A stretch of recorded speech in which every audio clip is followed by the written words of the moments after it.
building one of the most iconic structures of Calcutta, which is called the Curve. Do something extraordinary and take Kolkata to the Indian residential map. We want to be the tallest building in the eastern India.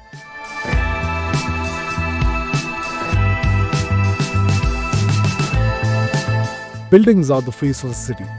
If you look at Hong Kong, Singapore, Dubai, they are all new cities around India that have iconic buildings defining their skylines. We have a lot of tall buildings in India, but most are cookie cutter apartments. Alcove Group in Calcutta has changed that narrative with the Curve. Let's dig in to understand what goes behind building an iconic structure. Real estate isn't just about buildings. It's about the decisions that shape a city, the capital, and the culture behind it. The Masters is a conversation with industry leaders who build things that the industry studies. This series is going to cover various facets of the real estate ecosystem. I'm your host, Akhil Saraf, and this is The Masters. Today, I'm sitting here with Yashaswi Shroff, who's building one of the most iconic structures of Calcutta, which is called the Curve. It's a unique architectural marvel that's going to come up and redefine the shape of the city. So, Yashaswi, thank you for coming to the show. I'd love to know a little more about Alcove. Why don't you tell us? Most welcome, Akhil. I'm so glad that you reached out and connected with me to invite me to this podcast. And it's a wonderful initiative that you're taking for the entire industry, for the entire fraternity of real estate. And I'm sure all of us would have a lot to learn through the series that you have planned.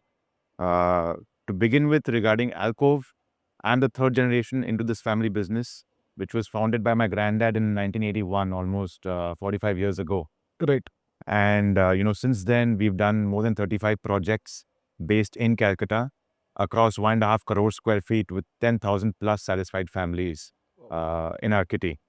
One thing that we have taken pride in always is doing first of its kind developments. That's very much in our DNA.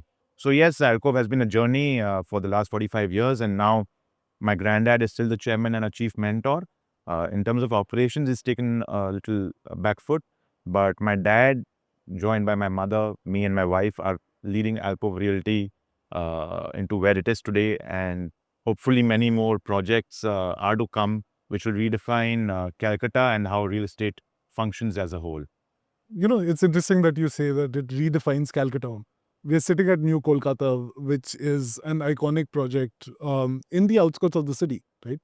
And what do you think is the impact of a project of this scale, right? Like 5,000 apartments, that for the micro market and the culture of the space? How a project like New Kolkata defines a locality, right? So in Srirampur, because a project like New Kolkata came up with Ganga view, with almost 90% of our flats are having either partial Ganga view or full Ganga view. Okay.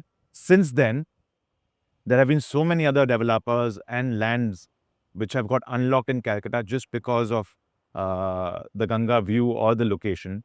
There are many other developers who've jumped onto the wagon, and I'm so happy that we could inspire these developers and show them a new dimension that how could you really use Ganga in your sales pitch, design your projects in a way that your apartments get maximum view of Ganga, and develop, be one of the reasons to inspire these other lands which got unlocked for the other market. You also spoke of vertical integration of across the board from your facade to a couple of other things, right? How do you take that decision? Most developers just outsource most of these things, right? Right. So when we got New Kolkata and we conceived the project, it was very important that we kept our sales price at the rock bottom for it to be a success. In order to do that and still be a financial success, it was a key ingredient to go with backward vertical integration. Yes, it's a very bold step to take, but looking back in our journey now, I feel it was one of the best decisions that we took. How much could you accelerate your development by bringing all of this in-house? So in 2018, when we launched the project, we had a 12-year vision of completing the project by Right. 2030. And I'm proud to say that we'll be completing the entire project in the next 3 to 4 months, about 4 years ahead of what we had planned initially. Wow. So that's 33% right there. Absolutely. Wow, that's phenomenal. Like, speaking of bold moves that you've made, right? So I live in Bombay.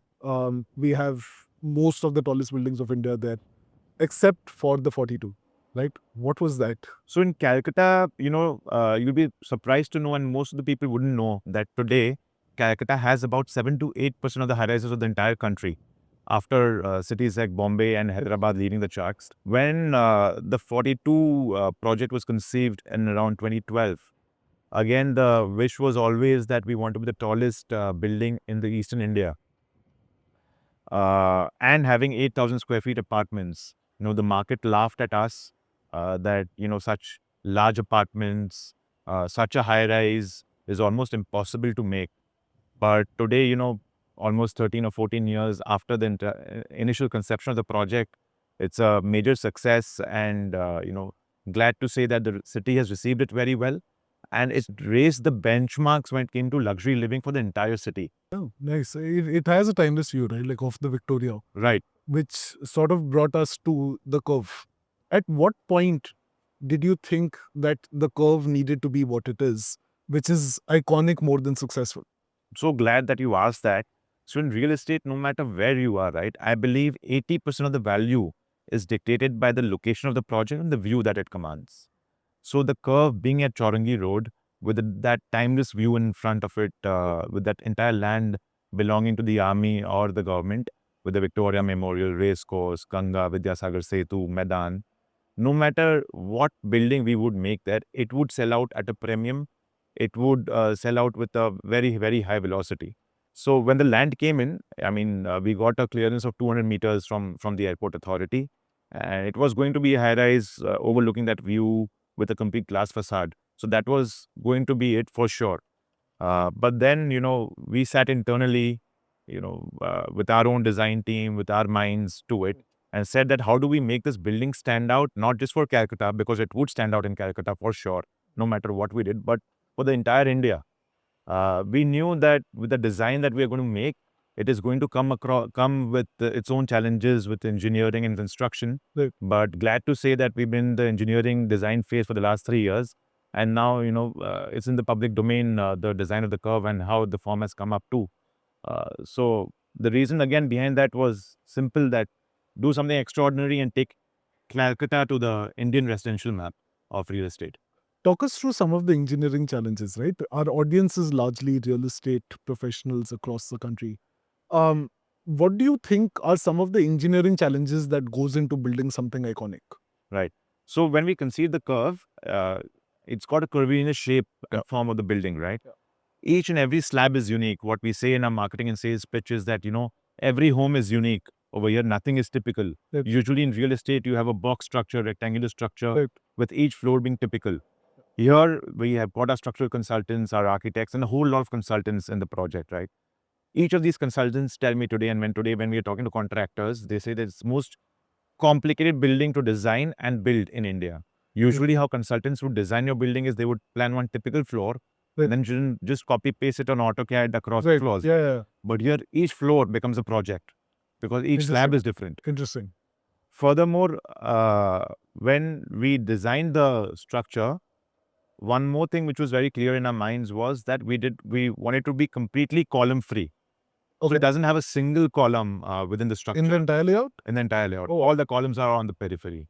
Oh, wow. And we deliver a complete bare shell apartment to the customers who are going to stay here. So literally, you can play football from one end to the other end without any disruptions. Design it the way you want. No Vastu hiccups when you're designing, because when your Vastu consultants come in, they say you can't put your bed underneath a beam. Right. Then you have to play around with the columns when it comes to your internal layout. So it gives you complete flexibility to do that. So the weight is on the curve itself? So the weight is, there's a core wall towards the back side of the structure. Okay. That is carrying the most of the load of the building Interesting. across, and the peripheral columns and the beams that is there on the periphery of the structure. Interesting. Interesting. What are some of the other challenges that you would have had to make a lot of trade-offs in this, right? Like in terms of saleable area, in terms of efficiency, in terms of costs. Can you talk us through what are some of the efficiency trade-offs that you had to make? So the biggest efficiency trade-off was time, I feel. As developers, when you acquire a land, there's pressure on you to Clock's launch ticking. the project as soon as you can, in 2, 3, 4, 5, 6 months, as soon as you get the approvals. Right. but we spent 3 years only in planning. In terms of costs, you asked me. Yeah. So if I was to design a 200-meter building, an ordinary structure, versus what I'm doing with the Curve, I think the additional cost of construction to me is close to 4,000 rupees a square foot. Oh, wow. So usually, if you are in the business of real estate development, most of the developers would say, "Arey, iska kya fayda hai? Why would you spend 4,000 rupees a square foot extra when you would still be able to sell out?" And of course, if I have to if I have to invest 4,000 rupees per square foot extra in the construction, Right. my selling price also I would need to increase to keep my P&L Right. intact, right? Right. Curve, in a month of launch, I never anticipated that we would have sold 30% of our inventory. We've wow. sold 30% of our inventory, and there's absolutely no question when it comes to our pricing or the layouts or the kind of super built up ratios that we are having. Everyone has the same feedback that, you've done absolutely everything that we could think of as a family. With just 26 apartments, I don't think more than 17 or 18 families would be staying here. We have had one family who's bought two duplets, saying that they would combine it internally and make it a quadruplet. We've got one family who's bought 3 apartments, 1 duplex, 2 simplexes. So I don't think there'll be more than 17 or 18 families staying here.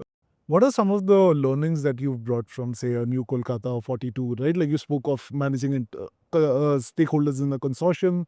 But what are some of the other learnings that you've brought to the Curve, which helped you build a better product? Going back to our customers at the 42, one or two learning insights that came out of it was that, domestic staff in HNI families are a very integral part of the household. Right.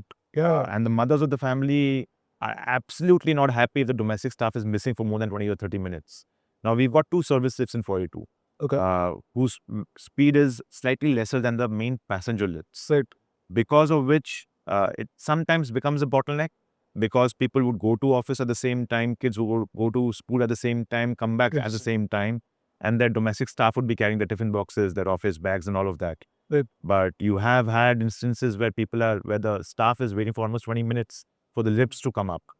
Now you don't get these insights unless you talk to customers, right? Very small things, but such a remarkable difference it makes. And I hope that as long as we work with devotion, sincerity, and keep caring about our customers for the entire fraternity, if you truly care about your customer and you feel that when you're designing a home, a family stays at the home for the maximum period of time. Right. It is where they draw their happiness, they share their sadness, their emotions. So home is at the central point of a family's life. If you can deliver that home, upgrade the lifestyle of the next gen of the family, I think that's the greatest service that you can do. And there are only a few developers in the whole of India, out of the entire 150 crore population that we have, who are blessed with this opportunity. So that's why I say wealth maximization is good and great. But apart from that, if we can also work on the happiness maximization for our customers, we would have changed the country one home at a time. So, what do you hope is the legacy value of the Curve? So legacy value of the Curve, from the perspective of the entire city or real estate fraternity, would be, I feel that, people get inspired to do much more iconic projects. Right. I think grade A developers across India, Yeah. they've reached a certain level in terms of their balance sheet or in terms of wealth that they have created. So wealth maximization is a good strategy, and all businessmen love that and they endeavor to do that. But apart from wealth maximization, you should look at how you can develop your entire micro market or city. I really hope developers in other cities like Bombay and Delhi, where it's a small fraction of the construction costs, more and more developers are inspired to build more iconic structures, to change the face of a city, right? And thank you for doing that for Calcutta. Thank you for being on this show. Most welcome, Akhil. It's been a pleasure talking to you. Thank you so much, Yash.